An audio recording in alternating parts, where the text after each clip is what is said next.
One reason why negotiation is literally not leisure is because of the way it seems to invite manipulative tricks and the way it dangerously tempts negotiators to cut corners and compromise their own standards of conduct. A classic example of these dangers arises when you're buying a new car. Most people say they don't enjoy buying a new car, in part because they fear having to deal with the car dealer's sharp bargaining tactics.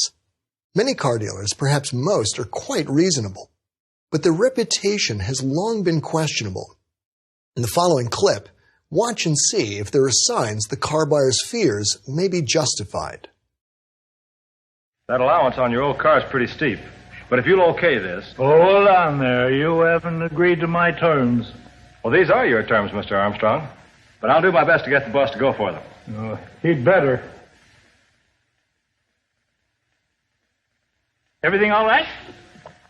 Boss wants to know if I'm out of my head talking about $150 over market value. The deal's off? Oh, dear. No, he'll play along with us. He'll give you $100 over market value on this car with overdrive. On that basis, he might consider it. Might? Well, that's what he said. I think I can swing it with him. As this remarkable Ford training film suggests, decades ago, car manufacturers were actually training their salespeople to use a version of the old "my boss says I need more money" gambit to get more out of the deal. As we will see, there are names for these gambits, and many others you may encounter in a negotiation. What should we make of these sorts of tactics? Do they work? Should we try them ourselves? Are there ways to diffuse them? And more generally, what ethical traps do we face in negotiations? And what should we say or do about them? Does anything go? Beyond the moral case for ethical integrity, are there any practical reasons to focus on ethical dilemmas that we or the other side may face? In this session, we'll take a close look at these problems.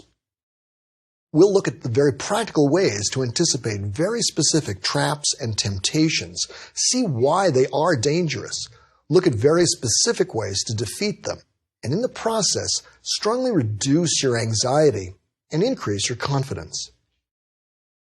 Before we get to specifics, let me share a more general observation. Hopefully, you've noticed throughout the course that integrity, credibility, and honesty are running keys to negotiating success. Conversely, you may have noticed that a reputation for greediness can backfire. In that sense, everything about negotiation affects ethics and vice versa. And so the last thing we want to do is ghettoize ethical questions as some isolated, standalone matter, like a required half-credit course you have to pass to graduate. Quite the opposite. We have to be careful here. The old bromide, good ethics is good business, gets us into trouble when we have to choose between the two. Sometimes good ethics is bad business, and we'll have to grapple with that fact. But if you think negotiation excellence requires moral compromise, notice we have a lot of evidence accumulating in our course that quite the opposite is true. Let's start by looking at the subject of sharp bargaining tactics, those ethically questionable, high-pressure manipulative gambits that many negotiators try to use. The good news is that you already know how to cope with and defeat sharp bargaining tactics. That's because from our previous session, you learned about systematic preparation when you learned about the I foresaw it preparation mnemonic. The I foresaw it is like a first aid kit, the first line of defense you can turn to whenever you may face sharp bargaining tactics. While it doesn't overcome every gambit you'll face, it very often can give you real guidance. We will complement its power with some other basic ideas we will explore and see how it can further enhance your effectiveness in the face of questionable tactics. Here then are some of the most common sharp bargaining tactics. Nibbling, limited authority, commitment tactics, threats, lies, and intimidation, time tactics, delay and rushing, double talk. No doubt there are others that come to mind and that you may be eager to learn about as well. Don't worry. While we can never cover every tactic, our goal is to see how to apply our principles and tools so that when we are faced with other tactics, we'll have a strategy to respond well. First, let's look at nibbling. Let me ask you to imagine that you're buying a pair of new glasses from my optician shop here in Brooklyn. Okay, let's see how these fit on you. Okay, is that comfortable? Blink, please. Okay, while I make some adjustments, let me tell you a little bit about these glasses. The frames are $150, plus the nose pieces, which are $10 each. Blink, please. Okay, very good. Plus the ear pieces, which are $15 each. Does that feel okay? Okay, good. And that's for the basic frame in tin. And if you want the aluminum, that's an additional $50. Blink again, please. Okay. And the lenses are $75 each. And if you want them scratch resistant, it's an additional $25 per lens. And we can have this for you in 2 weeks. Or if you want them sooner, there's a $50 rush fee, plus shipping and handling, which is $15. Scene. Now, this is known as the Brooklyn optician's routine, presumably named after some optician in Brooklyn who rose to fame pulling this stunt. As you probably realized, my character was adding on cost after cost, world without end, and was prepared to continue until you finally said, wait a minute, that's too much. It's an extreme example of a nibble. As we briefly saw in an earlier session, nibbling is a sharp bargaining tactic where the other negotiator keeps asking for more and more, implying that we're very close to an agreement and that there's just one more thing left to add. In fact, as I mentioned in that previous lecture, some refer to this gambit as yes-but tactics. You've seen this one many times. When you buy many products by mail, shipping and handling is often a profit center for the seller. When you buy a prefixed meal and the waiter asks you casually if you'd like coffee, you belatedly discover that the coffee costs $5 a cup. My beautiful little daughter Rachel, 3 years old, like almost every child, often practices nibbling tactics at bedtime, asking for 1 more minute in the bathtub, and then a minute later asking for 5 more minutes. Car dealers, of course, are legendary for this gambit. The opening video is a classic example. There, the car dealer used nibbling to get a second bite at the apple after the couple had thought they had a deal. What can you do about nibbling tactics? Several things. Let's start by remembering the I foresaw it mnemonic and asking if any of the letters there can remind us of a concept that may protect us. The first and most compelling answer is the letter A, which stands for Alternatives to Agreement. One of the best ways that you can diffuse and defeat nibbling tactics is to find an excellent best alternative to negotiated agreement. Want to ruin a Brooklyn optician's day? Early on, as he starts to run his routine on you, say something like this. Well, before we go any further, let me share with you, with respect, that I do have another quote for a similar pair of glasses from Acme. Here, I brought the ad. As you can see, they have a special this week. I wonder if you can do better. I've actually had that very conversation with an optician, and after excusing herself, she returned a few minutes later and offered a better deal than Acme was offering. As a dealer at the infamous Landshark Chevrolet in Mobile, Alabama put it, the last thing you want for the customer to do is leave or he'll comparison shop you. But there are other ways to diffuse and defeat nibbling tactics. Excellent factual research and independent criteria can help a lot. The letters F and I in the I foresaw it mnemonic. Sharing your research, ongoing rates, Blue Book values, expert valuations, catalog listings, and the like can tacitly shift the conversation to reasonable standards. To be sure I was being fair, I researched the invoice price for the car on Consumer Reports' website and learned their recommendation is that customers pay 3% above invoice price that you paid for the car. As we've seen, when things are not going well, It's often a very good idea to change something, to change who you are negotiating with, the W. I wonder if I might chat with the manager, the setting and scheduling for negotiation. I think we'll come back after we've had a chance to learn more about prices and values and you're less busy. Or the options, the O in the mnemonic. This last point brings us to an additional powerful way to deal with nibbling tactics. Rather than letting someone simply say to you, yes, but I must have more, you can refuse to concede and instead insist on trading. We've seen this idea briefly before, and we can say, no, I can't just give you more, but if you can make me happier on other fronts, I might be willing to consider a different price.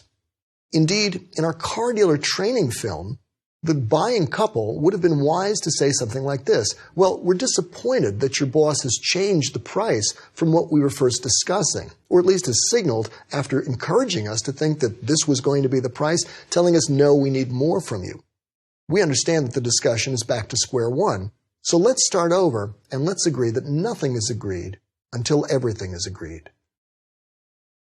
We'll look at other sharp tactics in a moment, but first, I want to give you a word of warning. If you spend too much time thinking about sharp tactics, you can start to think that everyone, even your own mother, is pulling one of these stunts on you. Don't believe it. Most of the time, most people are not playing these kinds of games with you. So be alert, but don't be crazy. And tempting as these tactics may be to use yourself, keep in mind that they can easily backfire, kill the deal, damage your reputation, and cripple or kill the relationship. It turns out they're usually not necessary. Skilled negotiators get high returns without having to take these kinds of high risks. Now, back to our list. A second sharp bargaining tactic is limited authority. Here, the negotiator says, I'm sorry, but I don't have any permission to give you the thing that you're asking for. There's nothing intrinsically wrong with limiting a negotiator's latitude to agree. But in practice, organizations and negotiators can use it in a manipulative way. The rent-a-car agency lets you reserve the Cadillac, but when you arrive to pick it up, the clerk tells you, I can only give you a subcompact. The manager isn't here, and I have no authority to give you another car. The diplomat tells you during peace talks, thank you for these concessions. Unfortunately, I have no authority to reciprocate. And as we saw, the car dealer may encourage you to think you have a deal, so you get emotionally committed to buying the car, then claim his manager won't let you do the deal and must get more from you. Limited authority relies on the counterintuitive truth that often in negotiation, weakness is a form of strength. For example, imagine this statement, Mr. President, you are the most powerful man in the world, but I am a weak leader of a poor country with no authority here. I cannot give you very much at all, but surely you can give me anything you want.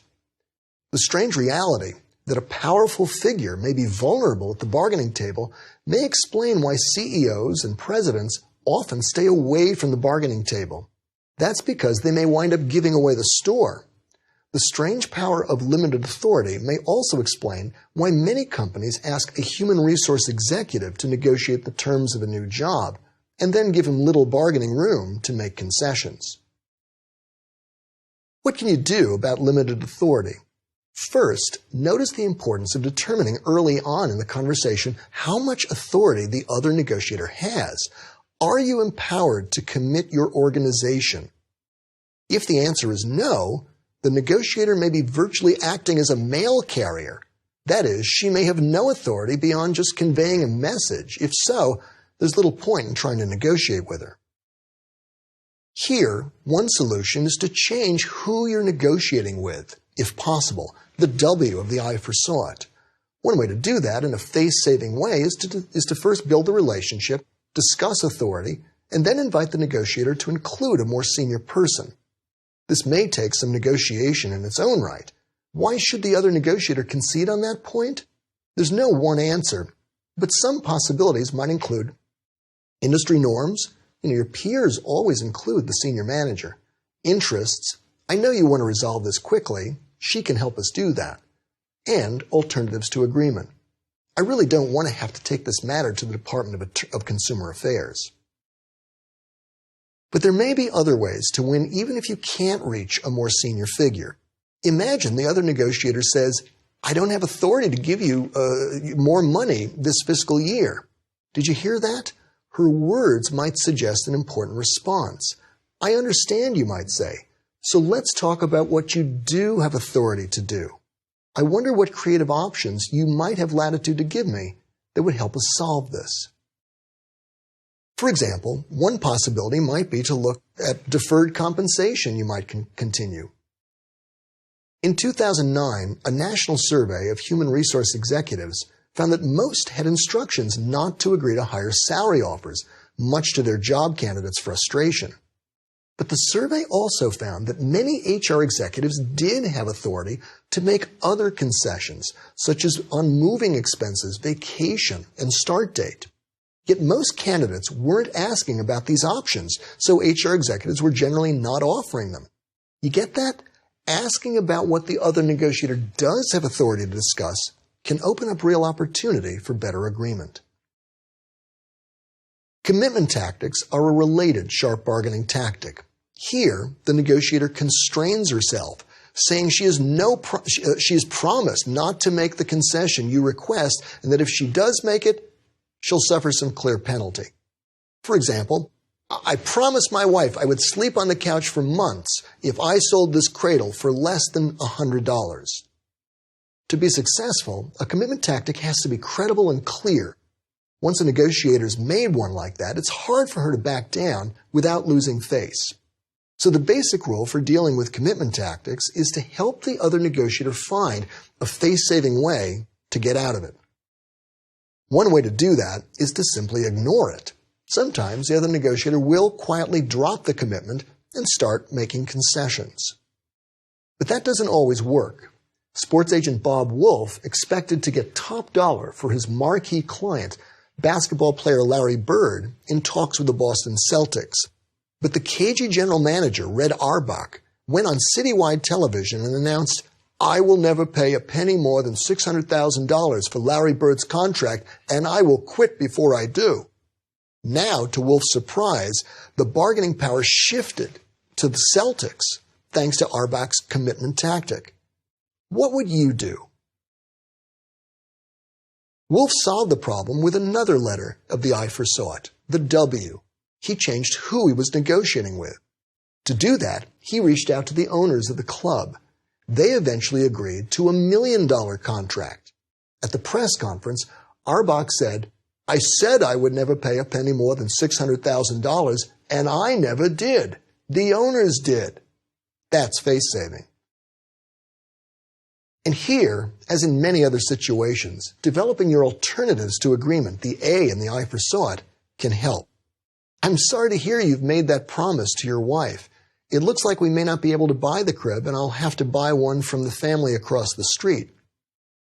But don't end there. By adding a face-saving way out of the impasse, you can get the talk started again and help both sides. One way to do that is to suggest a creative option that might allow the negotiator to say, okay, I can agree to that because it doesn't break my commitment. So you might offer a deal that lets the other negotiator say, well, I promised my wife I wouldn't take less than $100, but I didn't say about what form of payment I would accept or when I would accept it. And I guess I could accept $50 plus that toy car you brought with you. Or you might share some new factual research or a specific independent criterion that the other negotiator can cite as a reason for change. Well, I wasn't aware that cribs like this one are about to become obsolete. I don't think my wife would expect me to charge top dollar under those circumstances. What about threats, lies, and intimidation? Bluff and bluster can make any negotiation miserable, so much so that it has actually shaped the course of history. Much of the run-up to World War I and World War II, for example, was filled with it. And in one case, we'll explore later, it may have nearly led to nuclear holocaust. But because statesmen, students, and everyone else have to grapple at times with these emotionally fraught and psychologically difficult tactics, We'll explore them in more detail in our session on emotions and psychology. But here, as a taste of coming attractions, we can briefly note that one of your best protections is role-playing out the worst-case scenario, having someone on your team play act the other side using lots of threats, bluffs, and aggressive language to get you emotionally ready. Better preparation for that kind of attack has helped many negotiators, and we'll see how it can help you in a later session. What about delay and rushing? These are sharp tactics that use the clock in manipulative ways. Sometimes a negotiator will try to slow down the talks until you become desperate. Sometimes, conversely, he'll try to rush you to say yes without knowing enough to tell that you're making a wise decision. What can you do? Here the key point is that scheduling the talks and the deadline is negotiable. That's the S in the I foresaw it. One way you can speed things up is by offering a creative way to satisfy the supposed interest behind the other side's delay.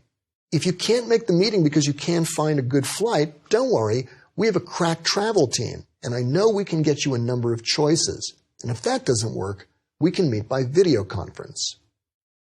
You can also change their incentives for delay by developing your critical options and alternatives to agreement. If we agree soon, we may be able to make the deal attractive for you in several ways. We hope we won't have to go elsewhere with our good ideas. If they want to rush you before you have time to think, you can negotiate for more time, as we've seen.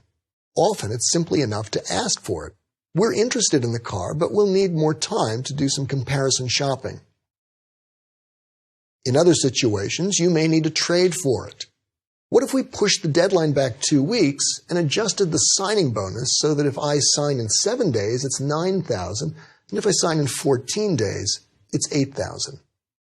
Or you might simply ask politely, drawing on the good faith you developed through your rapport building. And of course, several of the other letters of the I foresaw it may offer additional clues and suggestions. You can negotiate with someone else who can influence the deadline, for example. Now let me share with you a sharp tactic I nearly fell victim to myself. An insurance salesman once tried to sell me medical insurance. I asked him if it covered a specific claim I knew I would have in the future. He said yes, it did. When I asked him to show me where in the policy it said so, he showed me the language, which I read over, but it was confusing and didn't seem to say what he was saying. So I asked him, and he looked puzzled, and that I could read the provision that way. And then he tried to explain it again a bit more slowly. I'm sorry, maybe I'm tired or missing something, I said, but I'm just not understanding what you're saying. It doesn't seem to say that. What am I missing? So he sighed a bit, and he walked me through it as if I were a sixth grader. Still no luck. After the fourth try, he finally gave up and said, well, maybe my manager can help you see that it does cover you. So we called his manager in Dallas. 5 minutes into the conversation, the manager finally told me, frankly, you wouldn't be covered. The salesman was using a sharp tactic called double talk. He was hoping I'd be too cowed to admit that I didn't understand. Like him, others will try to get over on our fear of looking dumb, on our fear of admitting that we don't understand, on our fear of buying time to do our homework. And that brings us full circle. The I foresaw it, by its nature, summons us to do these things. But it's critical to appreciate that nothing can help us if we're afraid to admit that we don't understand what the other person is talking about. Fortunately, this whole course is designed to reassure you that negotiation is not about thinking quickly on your feet and being smart, but about being humble, eager to learn, but unwilling to fake it. Want to ruin a double talker's day? Simply say, I'm sorry, I don't understand. Then ask for clarification or time to review on your own. The smarter you are, the more comfortable you are doing that. Nobel laureate Richard Feynman was famous for his ability to do just that. When he served on the commission investigating the causes of the Space Shuttle Challenger's explosion, he overcame the technocratic double talk of the rocket manufacturer. How? By admitting he didn't understand, doing a simple experiment, and so demonstrating that the rocket was fatally flawed. Now that we've reviewed some of the most common sharp tactics, let's focus on the ethical traps, dilemmas, and temptations you face in negotiation. Let's start by taking a quick test. I would like you to answer yes or no to each of these three questions. First, is it appropriate in a business negotiation to ask for more than you expect to wind up with? And just write yes or no if you would. 2, is it appropriate in business negotiation to conceal your worst acceptable outcome? 3rd, is it appropriate in a business negotiation to misrepresent material facts to your benefit? If you're like most of my students, you probably said yes to the first 2 questions. Those are appropriate. What about the 3rd? What about misrepresentation? Sometimes my younger students split on this one, but I've noticed a curious trend. The older the student, the more they say no, it is inappropriate to misrepresent material facts. They're not alone. In anonymous surveys of 700 executives, researchers from Harvard and Ohio State universities found respondents overwhelmingly disapprove of misrepresentation, that is, bluffing and lying.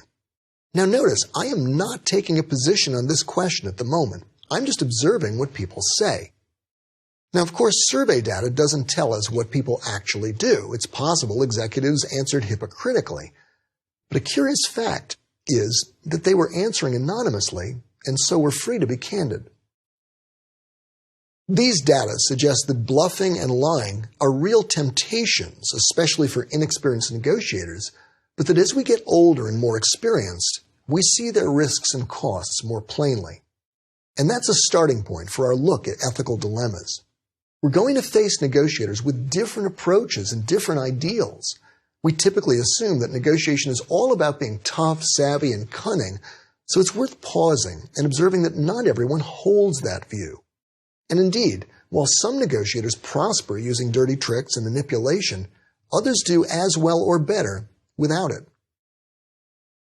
In his excellent book, Bargaining for Advantage, Wharton professor of negotiation Richard Schell notes that negotiators tend to fall within one of 3 categories.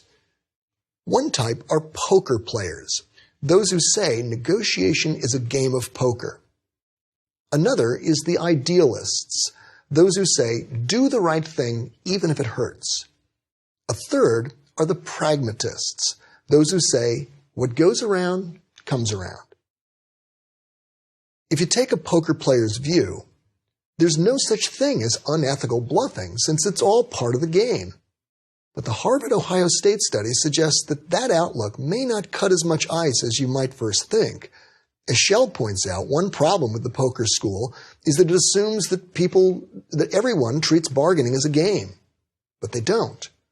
Poker players may not care, but they may wind up suffering if others dislike their attitude.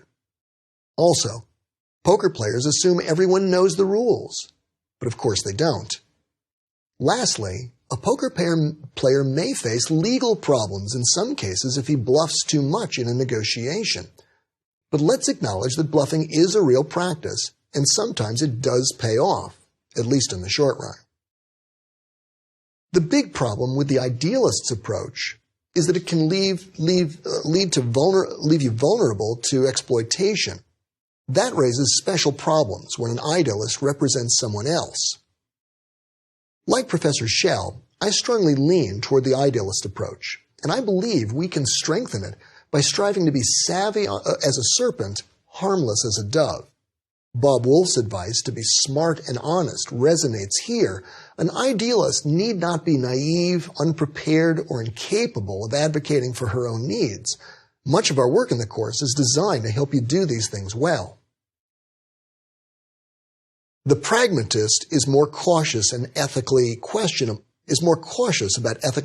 conduct like bluffing, but only to the extent it costs more in the long run than she gains in the short run.